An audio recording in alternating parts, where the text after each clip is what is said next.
Biden-Harris administration announced $60 million for emergency work in the wake of the collapse there of the Francis Scott Key Bridge. I want to put this up here from David Shepardson, our friend at Reuters, with that news. And this was very fast. The Department of Transportation awarding Maryland $60 million in quick release emergency funding following the bridge collapse after the Maryland governor made the request. And also Maryland Governor Wes Moore tweeted out this with that announcement and thanks as well, saying, "Today, my administration has made an initial request for $60 million in federal emergency relief after the collapse of the Francis Scott Key Bridge in Baltimore.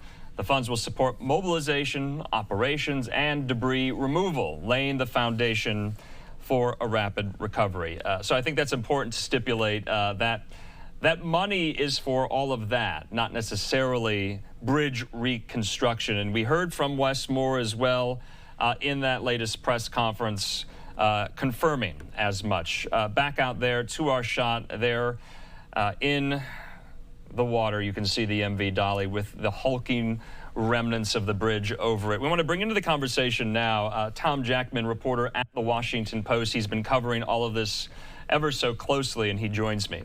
Tom, thanks for being with us. I know you've had a very busy couple of days kind of making sense of all of this here, but I think that's the piece of news today, this emergency funding, $60 million, and that came really quickly. I mean, the administration approved it in not even 3 days. Yeah, and we are starting to hear the first rumblings of, Congress asking for some accountability on this and saying, really, you're going to do this quickly? But so far, at least this first chunk has got them going. They do want to at least try to get the bridge off of the ship, and get the ship out of there, and recover the victims. So those are the three big things to get the channel open, and they have to get going as soon as they can. As you can see right there, that's a heck of a shot. Wow. Yeah. So there's giant cranes, that are going to start pulling the bridge off of the ship. Ship is sitting, in fact, the bow of the ship is on the bottom of the river. Oh, wow. It's being pushed down by the bridge parts. But it's not leaking, and it's not listing. It doesn't look like it's going to sink. Also, they have to get all that cargo off of there, and there's a bunch of hazmat stuff there, lithium-ion batteries and some kind of liquids. So, yeah, when your correspondent was talking about how long it's going to take, he was right. Yeah, I thought that was interesting. We got a kind of after-action report. We're going to get them daily from crews on the ground. They see and say that those crews continue to assess and monitor for spilled oils and hazardous substances to prevent further discharge or release into the marine environment. They did tell us they detected some type of sheen around the vessel, so I thought that was really interesting as well. But when you talk about... I want to say one quick thing about Sure. that, which is that part of the bay or the river is not exactly known for its cleanliness. Okay. And there's been sheen on that water before. It's like gotten a D- rating environmentally. And so some people have said, well, yeah, that could have just been because it was Wednesday. Yeah. So now, but there is stuff on that boat, and stuff went into the water. The Deputy Admiral of the Coast Guard said yesterday that there were some containers, of course there's some containers that went into the water after the bridge landed on them. I also want to just ask kind of how the community is doing. I mean, this is such a psychic shock to them, this bridge that has been in part of their skyline for 50-plus years, and it's now in the bottom of the river. Of course, we have 6 fatalities, 4 of whom their bodies have not yet been recovered. And the traffic, I would imagine, that is just kind of churning there and really backing up, so to speak, not to mention the economic impact stemming from the closure, basically, the standstill the Port of Baltimore is under right now. And so are people kind of still in shock that this happened there in the area? Absolutely. There are a lot of people that rely on that as an industry still. 30, 40,000 jobs in that area.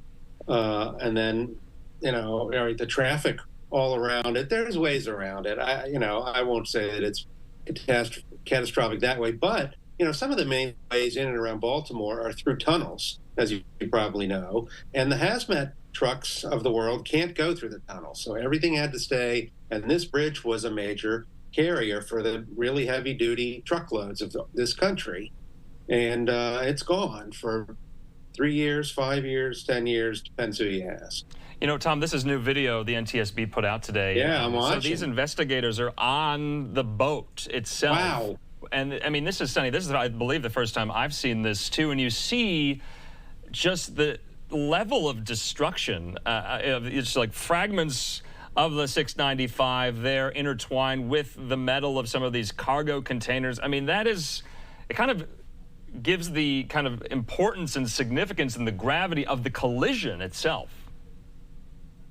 I'll say that, yeah, people talk about the enormous forces that were at play here with that 100,000-ton ship, moving about 8 or 9 miles an hour, and then hitting that incredibly heavy structure and winning, going through that pier.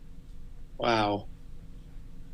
Tom, I would imagine no one's under the illusion that this is all going to be done very quickly. And when I'm talking about debris removal and bridge reconstruction, I mean, it's going to take, years, is it not? So some people thought it would be less than a year. I've heard that several times. It seems kind of optimistic to me, but, maybe there are people that are really practiced at this, and so they know how to get in there and do their thing quick. I guess, offloading ships like this, that happens from time to time, and plus the fact that it's right near the port has to help. Boy, look at this footage, though. Oh, yeah, my. I mean, the footage is stunning. I wanted to get your opinion, too. I don't want to be talking during this footage. Yeah, no, I want to get your kind of impression or analysis about how officials have handled the response to this. Governor Wes Moore, this is his first term. Bridge. That's the bridge on the ship right there. Yeah, that is. Yeah, and you can see some of these cargo containers. Yeah. But I did want to get in the area, your viewpoint, because, this is really the first test for Wes Moore. As governor, he was just elected, and of course, a young mayor there in Brandon Scott in Baltimore, and they have kind of teamed up and rallied behind the city. Today, opening day, the Orioles playing today, Cal Ripken making comments on this. And so you see all of that happening and the community rallying behind themselves. Is it working? So far, I mean, it's been 2 days, and so 3 days maybe. But, I mean, this is kind of a sympathetic position for guys like that to be in. As long as they don't make any horrible missteps, they look heroic. And so presumably Wes Moore has a big team of people advising him on every move, and he needs to be a sympathetic, comforting leader, as well as ask for money. And I think he's hitting those buttons so far, and so is the mayor. Yeah. You're right; they are both newbies, and I think they've held in there well so far. Yeah.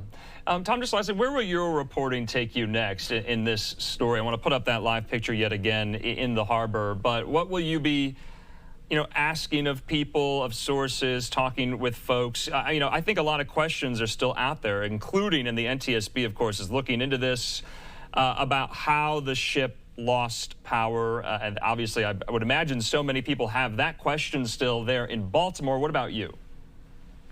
Well, you beat me to it. That's exactly it. I was talking to a guy who's familiar with the pilot who was running this, and he said an engine goes out sometimes, or a generator, but it's pretty rare for them to both go out. And you can see that thing. So the video of the actual collision, it goes back several minutes, and you can see it first edging into view with the power on, and then when it goes off is when the pilot, calls for the left rudder to try to keep it from running into the pier and throw the anchor down. And he's the one who said, call the bridge. Actually, he called the pilot's dispatcher and said, call the bridge and tell them to evacuate the bridge. And he saved a lot of lives. The pilot of the ship did. That's so true. Unfortunately, I hate to say this, but you've heard it a lot. It could have been so much worse. Tom Jackman there with the Washington Post. Thanks for your time tonight. We'll talk again. Sure.